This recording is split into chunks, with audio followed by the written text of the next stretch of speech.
देख सकते हैं ये कंपनी गार्डन में एक बालक पढ़ रहा है।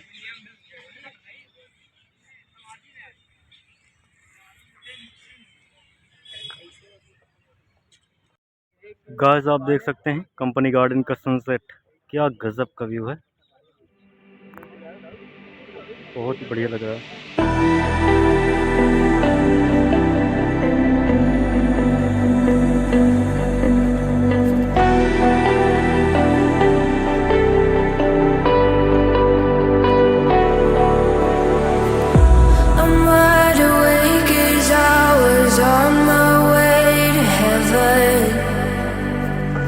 A lot like strangers in the dark.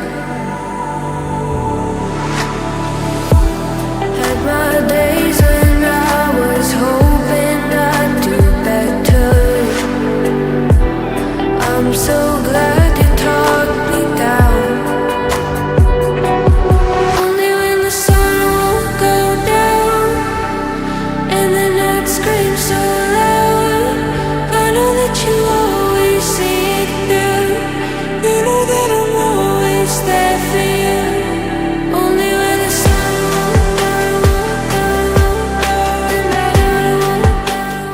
Guys देख सकते हैं लाइटिंग शो शुरू होने वाला है, अभी हम आपको दिखाएंगे।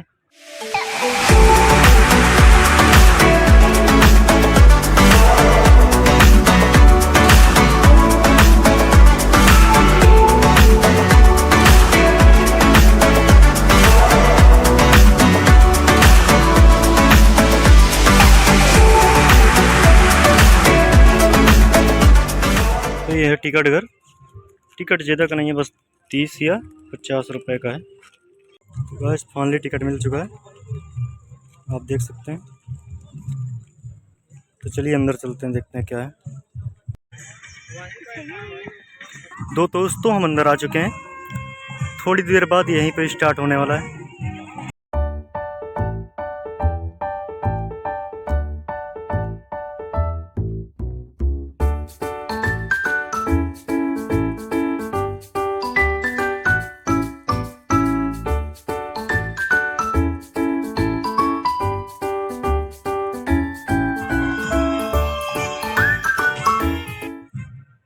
दोस्तों देख सकते हैं इसी के अंदर एक हमें हाथी मिला है जो कि जाली से बना हुआ है, बहुत ही गजब लग रहा है, कितना प्यारा लग रहा है। ये तार से बना हुआ है और इसी के साइड में इसका प्यारा सा बच्चा भी है, देख सकते हैं। ये छोटा बच्चा इसका है। हाँ। हेलो छोटे हाथी, कैसे हो? वाह। तो फाइनली शुरू हो चुका है दोस्तों, देख सकते हैं इस बच्चे को कितना मजे कर रहे हैं यहाँ पे। वाह कितना प्यारा लग रहा है।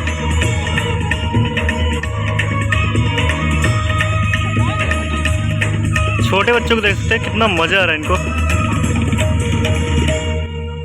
नाच रहे हैं।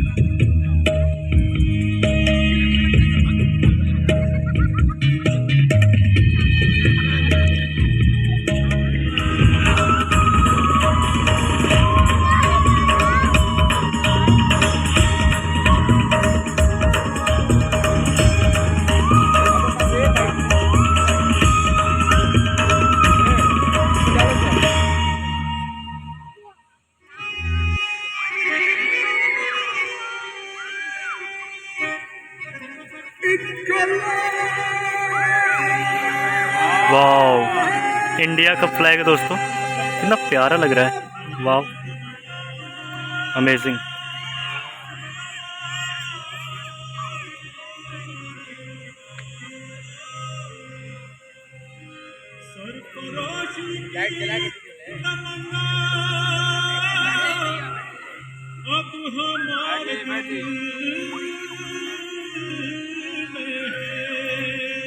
उन्हीं किस्से कहानियों के जमघट में छुपी एक कहानी मैं आज आपको सुनाता हूँ।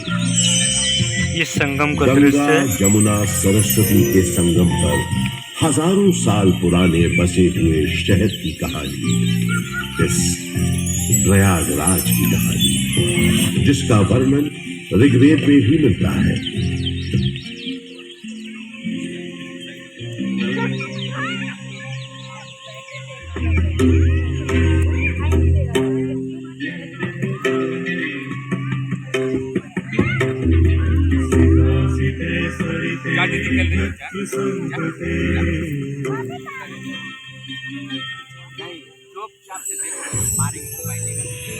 जो मनुष्य श्वेत श्याम नदियों के संगम पर स्नान करते हैं उन्हें स्वर्ग की प्राप्ति होती है, और जो धैर्यवान मनुष्य इसके किनारे अपनी देह त्यागते हैं उन्हें सीधे मोक्ष की प्राप्ति होती है। ब्रह्म पुराण में ब्रह्मा जी भी कहते हैं, चूंकि यहाँ सरस्वती जी अदृश्य रूप में आकर गंगा जी से मिलती हैं, इसलिए इस क्षेत्र को सरस्वती तीर्थ संगम कहा गया है। बृहन्नारदीय पुराण में भी एक प्रसंग मिलता है कि एक बार देवर्षि ने ब्रह्मा जी के पुत्र सनक जी से पूछा कि सर्वोत्तम तीर्थ कौन सा है। तब उन्होंने बताया कि समुद्र पर्यंत पृथ्वी पर जितने पुण्य क्षेत्र विद्यमान हैं, उनमें प्रयाग नामक तीर्थ सबसे उत्तम है। यहाँ पर ब्रह्मा जी ने स्वयं कई यज्ञ संपन्न किए थे, इसलिए प्रयागराज को तीर्थों का राजा भी कहा जाता है। तो ऐसे पावन तीर्थ पर बसा है हमारा प्रयागराज। ये उन 4 शहरों में से भी एक है जहां विश्व प्रसिद्ध कुंभ मेले का आयोजन होता है। चलिए आज मैं आपको इसी से जुड़ी एक पौराणिक कथा सुनाता हूं। समुद्र मंथन के समय जब अमृत कलश प्रकट हुआ, तब देवताओं और असुरों में उसे पाने के लिए भयंकर युद्ध हुआ। ये देखकर गरुड़राज सुरक्षा के विचार से इस अमृत कुंभ को लेकर क्षीर सागर की ओर उड़ चले।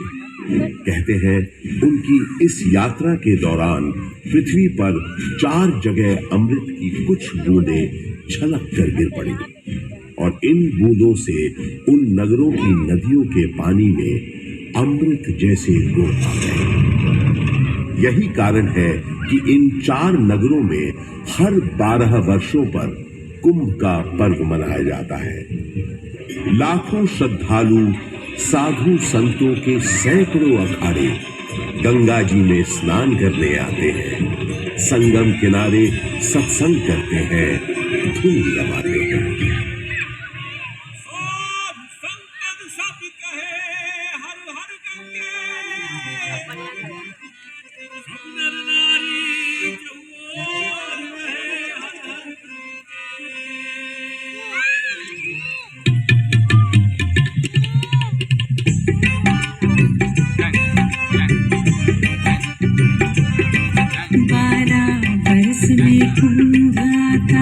माघ के महीने में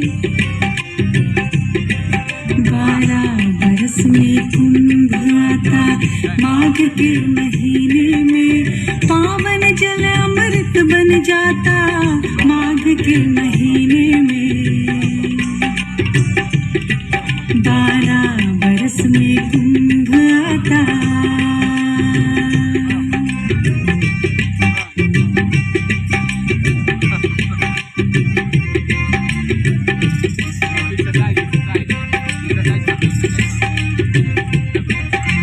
श्रद्धा भक्ति रंग की छाया छा जाती जहों। श्रद्धा भक्ति रंग की छाया छा जाती जहों। संतों का डेरा सज जाता माघ के महीने में।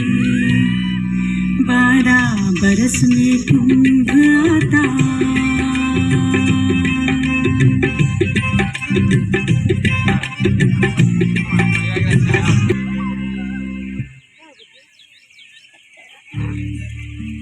ये इस भूमि का सौभाग्य ही है कि जब भगवान श्री राम ने वनवास के लिए प्रस्थान किया तो सबसे पहले प्रयाग स्थित ऋषि भारद्वाज के आश्रम आए।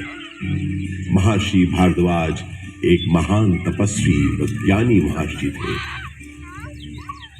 रामचरितमानस में गोस्वामी तुलसीदास जी ने लिखा है कि भारद्वाज मुनि बसहि प्रयागा, अर्थात भारद्वाज मुनि का निवास स्थान प्रयागराज है।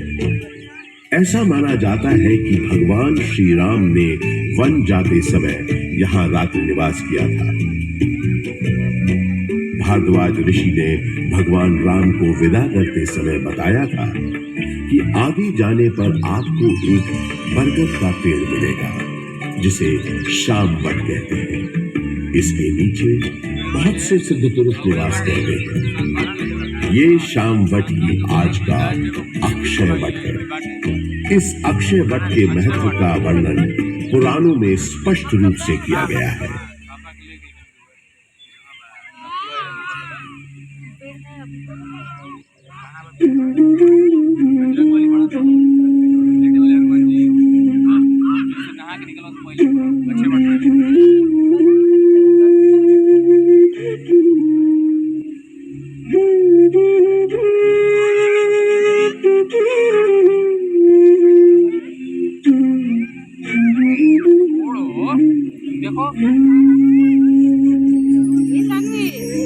सानवी देखो, देख रही हो?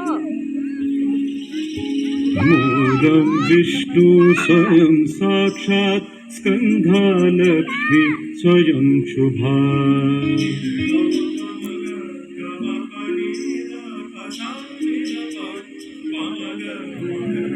मूलम विष्णु स्वयं साक्षात् स्कंधा लक्ष्मी स्वयं शुभा।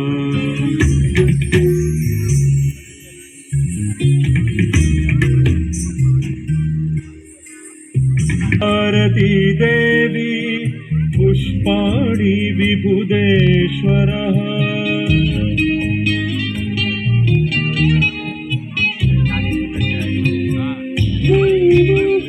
पत्राणि भारती देवी पुष्पाणि विबुधेश्वरः।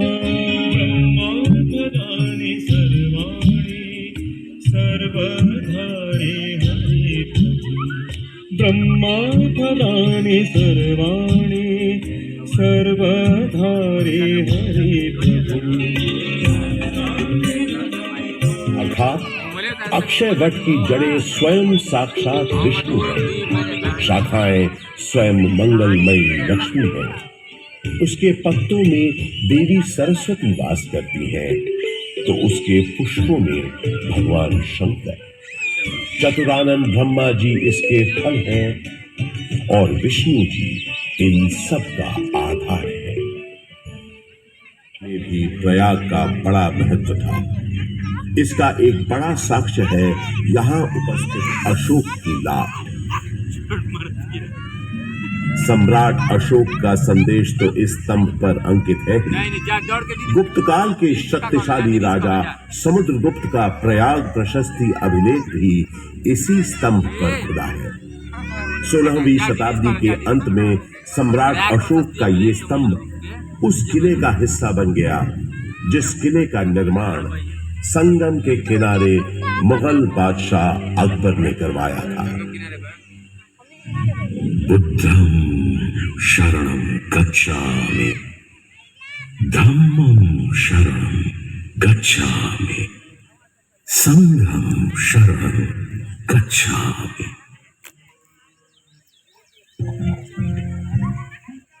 हजारों वर्ष पुराने इस प्रयाग नामक नगर के आध्यात्मिक और धार्मिक महत्व से बादशाह अकबर इतने प्रभावित हुए कि उन्होंने यहाँ एक नया शहर ही बसा दिया और उसका नाम रखा इलाहाबाद, जो वक्त के साथ साथ बन गया इलाहाबाद।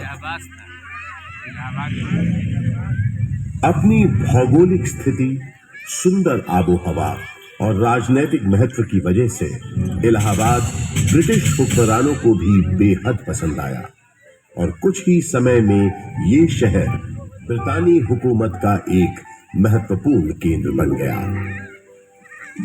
इलाहाबाद हाई कोर्ट इसका एक जीवंत उदाहरण है। देश के 4 उच्च न्यायालयों में से तो एक ये है ही।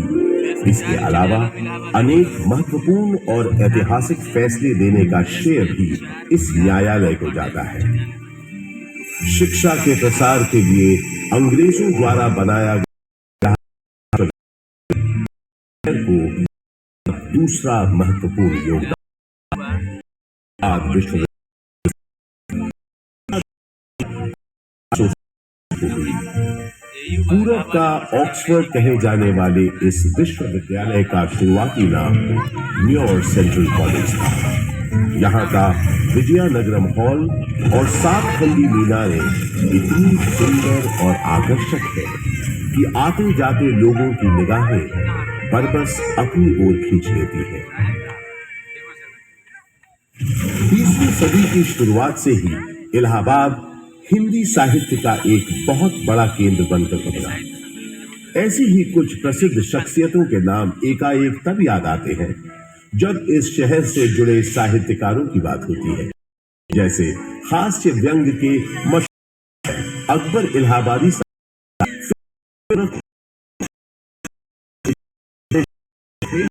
अंग्रेज के पंडित थे महादेवी वर्मा, सशक्त कवियत्री जो मीरा के नाम गई, सुमित्रानंद साहित्य, सूर्यकांत त्रिपाठी निराला, जिनकी ये कविता तो अद्भुत है। देखा मैंने उसे इलाहाबाद के पथ पर, वो तोड़ती पत्थर, चढ़ रही थी धूप गर्मियों के दिन, दिवा का तमतमाता रूप, उठी झुलसाती हुई लू, रुई ज्यों जलती हुई धूप, गर्द चिंगी छा गई, प्राय हुई दोपहर। वो तोड़ती पत्थर, देखा मैंने उसे इलाहाबाद के पथ पर, देखा मैंने उसे इलाहाबाद के पथ पर। एक दिन के लिए ही सही भारत की राजधानी बना। वो दिन था 1 नवंबर 1858। उस दिन प्रयागराज के मिंटो पार्क में एक शाही दरबार लगा था, जिसमें लॉर्ड कैनिंग ने महारानी विक्टोरिया का महत्वपूर्ण घोषणा पत्र पढ़ा। आज 1 नवंबर 1858 के दिन से हिंदुस्तान में ईस्ट इंडिया कंपनी का राज खत्म होता है। अब से इंडिया में मलिका विक्टोरिया का राज होगा। ब्रिटिश ताज की हुकूमत होगी यहाँ।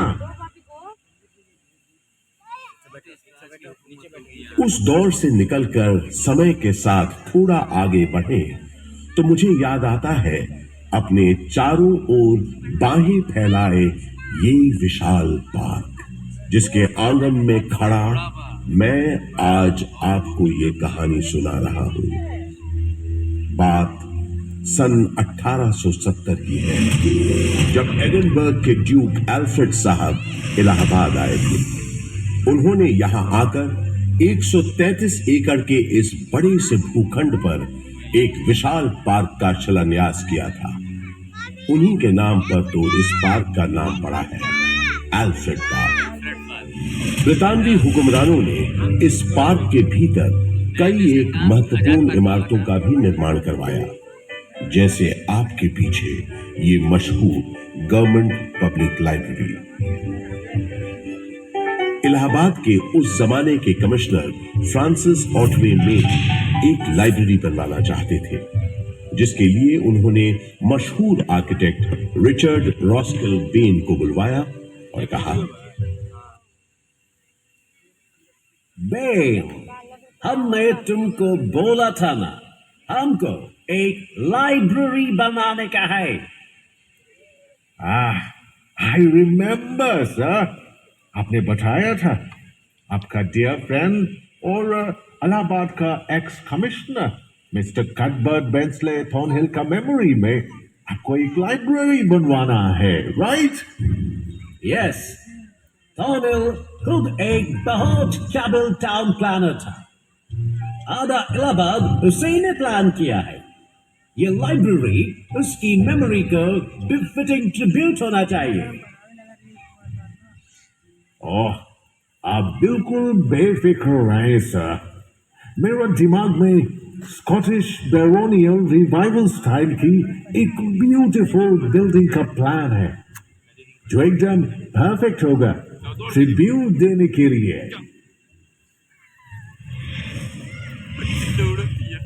वादे के मुताबिक श्रीमान बेन ने एक बहुत ही खूबसूरत इमारत बनाई जिसे उस जमाने में थॉर्नहिल मेन मेमोरियल के नाम से जाना जाता था, और आज हम इस शानदार इमारत को गवर्नमेंट पब्लिक लाइब्रेरी के नाम से जानते हैं। यहाँ इस लाइब्रेरी में लगभग 1.25 लाख से भी ज्यादा किताबें और अन्य ऐतिहासिक दस्तावेज मौजूद हैं।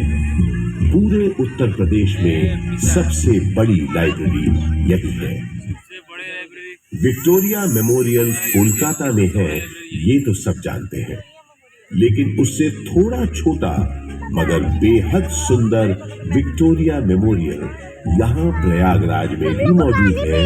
ये बात बहुत कम लोग जानते हैं। इसी पार्क के अंदर महारानी विक्टोरिया की याद में बनी सफेद संगमरमर की इस न्यू गोथिक शैली की छतरी या कैनोपी का निर्माण सन 1905 में हुआ था, और इसी कैनोपी में उनकी 7.5 फुट ऊंची मूर्ति का अनावरण अगले साल 1906 में हुआ। आजकल वो मूर्ति लखनऊ म्यूजियम में रखी है। आपके ठीक पीछे इसी विक्टोरिया मेमोरियल के बगल में अंग्रेजों ने एक बैंड स्टैंड भी बनवाया। उस जमाने में ब्रिटिश सरकार के ज्यादातर जलसे और दावतें इसी पार्क में हुआ करती थी। उन कार्यक्रमों के दौरान यहाँ पुलिस बैंड बजाने का रिवाज था। इस संगीत का आनंद अंग्रेजों के साथ साथ कुछ रईस और रसूखदार इलाहाबादी भी लेते थे। ऐसा माना जाता है कि ये बैंड स्टैंड अंग्रेजों को एक बंगाली सज्जन बाबू नील कमल मित्रा ने भेंट किया था। हिंदुस्तान रिपब्लिक एसोसिएशन को हिंदुस्तान सोशलिस्ट रिपब्लिक एसोसिएशन के नाम से न सिर्फ उन्होंने पुनर्गठित किया, बल्कि भगत सिंह, राम प्रसाद बिस्मिल, अशफाक उल्लाह खान जैसे अनेक क्रांतिकारियों को उसमें शामिल भी किया। सन 1931 में चंद्रशेखर आजाद एक खुफिया और बेहद महत्वपूर्ण काम के लिए इलाहाबाद आए, और 27 फरवरी के दिन उन्होंने अपनी पार्टी के एक सदस्य सुखदेव राज से इसी एल्फ्रेड पार्क में गुप्त मीटिंग की योजना बनाई। किसी भेदिए ने यह सूचना British police officer mister Nott Bower को दे दी। Hello, CID incharge Nott Bower this side. DSP Thakur Vishweshwar Singh से बात कराओ, अर्जेंट मैटर है। सलाम साहब, DSP सिंह बोलता हूँ। सिंह, 30 आर्म सिपाही लेकर एल्फ्रेड पार्क के पास मिलो फौरन। आपका मतलब कंपनी बाग? यस, कंपनी बाग। क्वेश्चंस पूछ के टाइम मत वेस्ट करो, जल्दी करो। इस गद्दारी से बेखबर आजाद कंपनी बाग पहुंच चुके थे और पार्क में छुपे हुए थे। सुखदेव राज भी इलाहाबाद में अपने छुपने के ठिकाने से निकलकर उनसे मिलने तयशुदा जगह पर पहुंच गए। आजाद कहीं दिख नहीं रहे थे। सुखदेव ने उन्हें ढूंढना शुरू किया और आखिर वो दोनों मिल गए। गुरुजी, गुरुजी, गुरुजी। सुखदेव, किसी ने तुम्हारा पीछा तो नहीं किया? आप निश्चिंत रहें गुरुजी, मैंने यहाँ आते वक्त पूरी सावधानी बरती है। शाबाश सुखदेव, शाबाश। मैंने तुम्हें यहाँ बहुत जरूरी मंत्रणा के लिए बुलाया है। जी बताइए। मैं चाहता हूँ कि तुम और तुम्हारे 4-5 विश्वास पात्र साथी। आजाद और सुखदेव की बातचीत शुरू हुए ज्यादा देर नहीं हुई थी कि नॉट बावर 30 राइफलधारी सिपाहियों के साथ यहाँ पहुंच गया। Mister Chandrashekhar Tiwari, you have been surrounded by police. तुम्हें पुलिस ने घेर लिया है। तुम आज यहाँ से बचकर नहीं जा पाओगे। Surrender yourself. सुखदेव, तुम निकलो फौरन। नहीं गुरुजी, मैं आपको अकेला छोड़कर नहीं जाऊंगा। बहस मत करो, जाओ, ये मेरा आदेश है, जाओ। पर आप, जब तक मेरे पास ये मेरी बमतुल बुखारा है, मेरा कोई बाल भी बाका नहीं कर सकता। अब जल्दी जाओ यहां से, और जब तक मेरा अगला संदेश न मिले तब तक चौकन्ने रहना। संभल कर रहना सुखदेव, अब जाओ यहां से, तब तक मैं इनको रोकता हूं। पल भर में नॉर्थ पावर ने आजाद पर गोलियां बरसानी शुरू कर दी। आजाद यहीं बगल में जामुन के पेड़ के पीछे छुपे पुलिस का मुकाबला कर रहे थे। जख्मी होने के बावजूद उस दिन उनकी गोलियों से नॉर्थ पावर और डीएसपी सिंह दोनों घायल हुए। आजाद के पास गिनती की गोलियां थी, जबकि पुलिस के पास न गोलियों की कमी थी न बंदूकों की। फिर भी आजाद उनसे अपने पास बची आखिरी गोली तक लोहा लेते रहे। आजाद ने प्रण लिया था कि वो हमेशा आजाद रहेंगे। उन्होंने अपना प्रण निभाया और वो हमेशा आजाद ही रहे। उन्होंने अपने पास बची आखिरी गोली से अपने प्राण न्योछावर कर अपनी प्यारी मातृभूमि के लिए आत्म बलिदान दे दिया। स्वतंत्र भारत का सपना अपने दिल में लिए वो शहीद तो हो गए, लेकिन हिम्मत और बहादुरी की मिसाल चंद्रशेखर आजाद हमारे दिलों में हमेशा के लिए अमर हो गए। आज हमारा भारत देश एक स्वतंत्र देश है, तो उसका श्रेय शहीद आजम चंद्रशेखर आजाद जैसे लोगों के उत्सर्ग को, उनकी शहादत को जाता है, जिन्होंने अपनी जान से भी ज्यादा प्यारी मातृभूमि के लिए हंसते हंसते अपने प्राणों की आहुति दे दी। आजाद अक्सर कहा करते थे, अंग्रेजों की गोलियों का हम सामना करेंगे। हम आजाद थे, आजाद हैं, आजाद ही रहेंगे।